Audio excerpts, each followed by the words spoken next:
When you become 18, you become always against marriage. But when you were 3 years of age, you were for marriage, your parents' marriage. So it is for you to consider whether you want to live a life where emotionally you're always looking out for somebody, or you settle it in a certain way so that you can use your intelligence and time to create something else.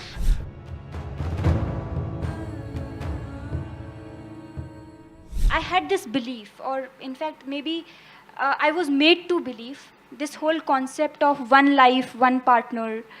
But now, when I see or observe, the whole monogamous relationships do not seem to be existing anymore. The whole idea of it is gone. What you think about it? Oh, it's not gone, maybe in JNU it's gone.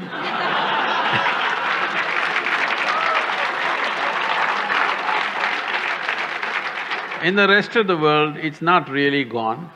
Even if you go to United States where there seems to be so much promiscuity, even there, when people marry, they believe it's for life. But of course, 2 years later, life gets over. That's another matter, but when they get married, they believe it's for life. That's why they invest in the diamonds. They think it's a lifetime investment. They're putting on that, but unfortunately, for all kinds of things, relationships go wrong. And one reason they go wrong so easily is because people are meeting much later in their life. See, when people met much younger, when their personalities were not concretized, they met early, 17, 18, then two people became like one person very easily. Now they're meeting at 30. Now both are concretized, two concrete blocks. But I'm seeing young people, if they marry, they hang on. If people marry over 50 years of age, they hang on because they have again softened up, concrete is again. Between 30 and 50, it's a bit of a concrete block, you know, strong persona. Now, friction happens. Well, if they are wise, they will find something beyond. Well, monogamy and polygamy or whatever kind of gamy, if you want to see, the important thing we need to understand is, you know, we are all here, you and me are here. This means a man and woman came together some time ago. Maybe you think their parents, you know, they don't love, they don't do sex, they don't do anything. Just because a priest uttered a mantra, you were born, probably. No, it's not like that. Somebody had a physical need, so they handle it through marriage, and we are here. When you become 18, you become always against marriage. But when you were 3 years of age, you were for marriage, your parents' marriage. When you were 3 years of age, were you not glad your parents had a stable marriage? Hello? When you're 18, you think of free sex and no marriage and everything. But once again, if you become 50, 55, then you will look for a relationship that lasts.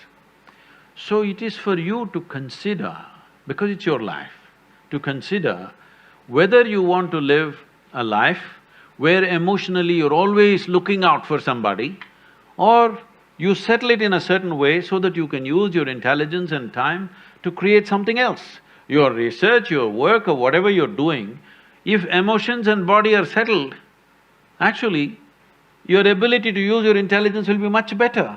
Otherwise, every day you have to walk around to find somebody.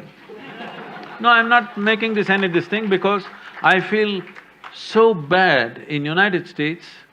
People I know, that thousands of people are involved with me now. People over 40, 45 years of age, women, I'm saying, wonderful people. But they are all on this…